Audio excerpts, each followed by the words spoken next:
नमस्कार, मी Harshada Swakod. Let's talk about real issues, ज्याच्याशी तुमचा काहीही संबंध नाहीये असं दाखवलं जातंय आणि तुम्हाला रिअल इश्यूज पासून डायव्हर्ट केलं जातंय.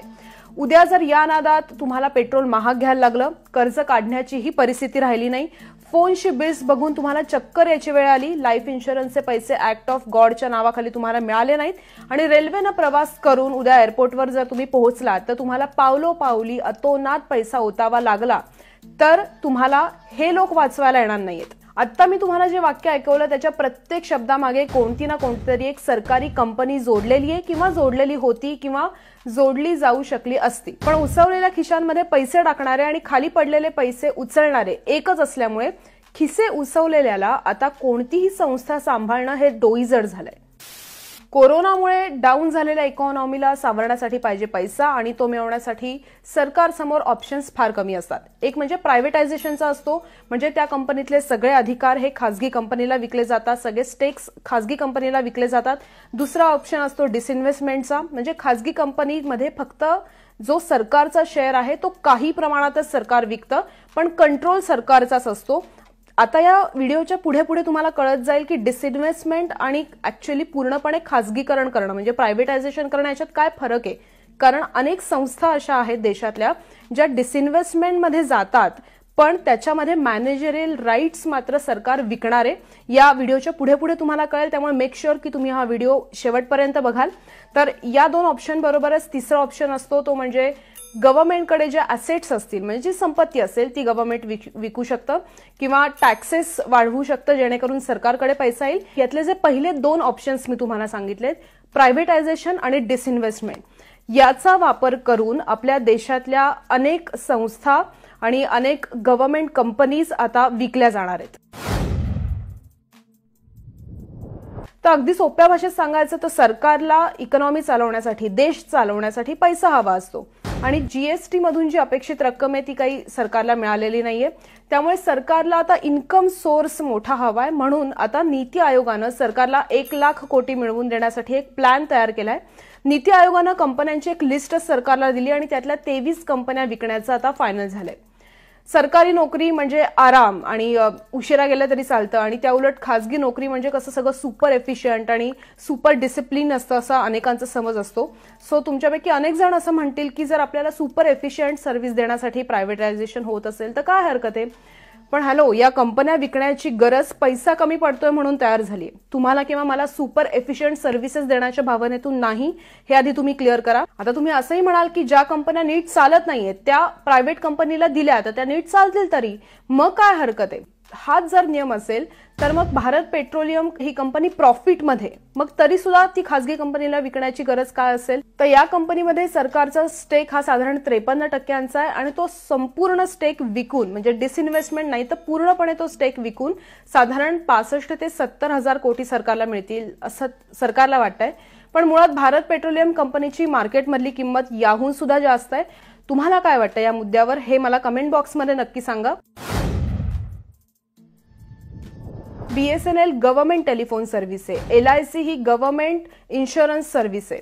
पैसे कमी पडले तर आपल्याला कर्जाच्या स्वरूपात पैसे देण्यासाठी गव्हर्नमेंट बँक्स असतात किंवा गव्हर्नमेंट ट्रान्सपोर्टेशन कुठलं असतं तर रेल्वे असतात, एअर इंडिया सारखी विमानं आहेत जी सरकारच्या अखत्यारीत येतात. काही टक्के भाग हा सरकारकडून विकला जाणार आहे किंवा खूप मोठा पोर्शन सरकारकडून यातला खासगी कंपन्यांना विकला जाणार आहे. जहाज बांधायची कंपनी असेल, मालगाडीचे डबे बनवणारी कंपनी असेल, पाण्यापासून वीज निर्मिती करणारी म्हणजे हायड्रो इलेक्ट्रिसिटी म्हणतो अशा सरकारी कंपन्या असतील, या सगळ्या कंपनीज खासगी प्लेयर्सच्या हातात दिल्या जाणार आहेत आणि या कंपन्यांमध्ये डिसइन्व्हेस्टमेंट होताना मॅनेजमेंट कंट्रोल सुद्धा सरकार विकणार आहे आणि ते विकून सरकारला साधारण 15,000 कोटी मिळणार आहेत. म्हणजे एलआयसी जी आपल्याला मागची 65 वर्ष रिटायरमेंट बेनिफिट्स देते त्याचा सरकारकडे असलेल्या शेअरपैकी 10% शेअर विकला जाणार आहे. आता अशी पण बातमी आहे की साधारण 25% शेअर सरकार विकू शकतं. दुसरी सर्व्हिस आहे ते बीएसएनएल. बीएसएनएलची तर अवस्था मला सांगत नाहीये कारण 20,000 कॉन्ट्रॅक्ट एम्प्लॉईजना काढून टाकलं गेलंय. या आधी सुद्धा 30,000 कॉन्ट्रॅक्ट एम्प्लॉईजना काढून टाकलं होतं. अनेकांना कंपल्सरी व्हॉलंटरी रिटायरमेंट घ्यायला लावली होती. अनेक एम्प्लॉईजचे मागच्या अनेक महिन्यांपासून पगार झालेले नाहीयेत. या सगळ्यामध्ये कर्नाटकमध्ये बोलताना माजी मंत्री अनंतकुमार हेगडे काय म्हणतात तर BSNL अधिकारी धोकेबाज आहेत. हेगडेंच्या म्हणण्यानुसार सरकारनं सगळं इन्फ्रास्ट्रक्चर देऊन सुद्धा BSNLला कंपनी सावरता आली नाही. आता कंपनी जर उद्या विकली गेली प्रायव्हेट कंपनीला तर आश्चर्य वाटायला नकोय. एअर इंडिया कंपनी घ्या. एअर इंडिया तोट्यात आहे असं कारण देत त्यातला 100% जवळपास शेअर सरकार विकण्याच्या तयारीत आहे. म्हणजे थोडक्यात अख्खी कंपनी विकण्याच्या तयारीत आहे.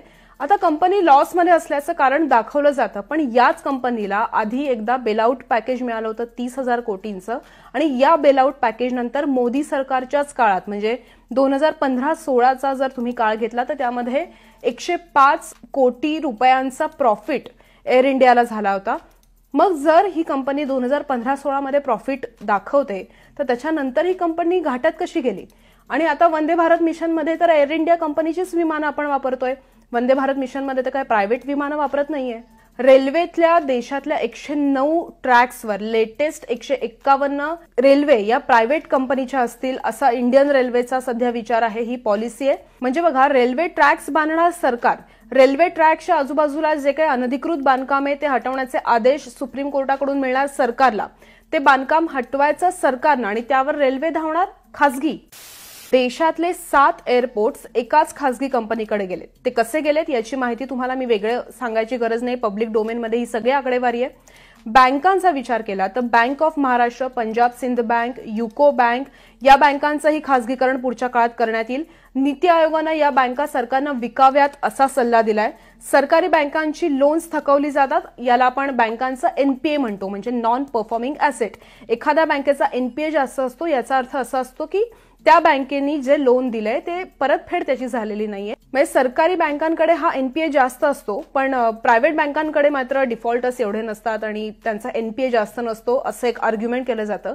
पण यातली गंमत बघा, ज्या प्रायव्हेट बँक्स आहेत, मग ICICI घ्या किंवा येस बँक घ्या किंवा HDFC घ्या, या 3 प्रायव्हेट बँकांबद्दलच्या मागच्या काही दिवसातल्या बातम्या आत्ता तुम्ही गुगलवर जा आणि काढा. मग तुम्हाला कळेल की नेमकी यामध्ये सुद्धा किती मोठी गोम आहे. येस बँकेला तर स्टेट बँक ऑफ इंडियानं टेकू दिल्यामुळे ती तरली आहे. आणि प्रायव्हेट बँकांची अशी स्थिती असताना सुद्धा सरकारला खासगी बँकांवर अतोनात विश्वास आहे. तुम्ही विचार करा, जेव्हा जहाज बांधणारी सरकारी मोठी कंपनी जेव्हा खासगी होईल तेव्हा माल आयात करायचा कुठला, किती करायचा, आयात करण्याची काही एक कॉस्ट असते, इथपासून सगळं किती जणांना नोकऱ्यांवर ठेवायचं इथपर्यंतचं सगळं खासगी कंपनीच्या हातात असतं. म्हणजे अगदी सर्वसामान्य विचार केला तरी सुद्धा कळेल की जहाज बांधणी, गॅस, इंधन अशा क्षेत्रामध्ये जिथे तुम्ही आम्ही किंवा छोटे व्यापारी जाऊ शकणार नाहीत, अशा वेळेस काही ठराविक प्लेयर्स, काही ठराविक प्रायव्हेट कंपनीज यामध्ये उतरलेल्या असतात आणि शेवटी याच खासगी कंपन्यांच्या हातामध्ये या सरकारी कंपनी जाऊ शकतात आणि त्यातून तयार होते मोनोपॉली.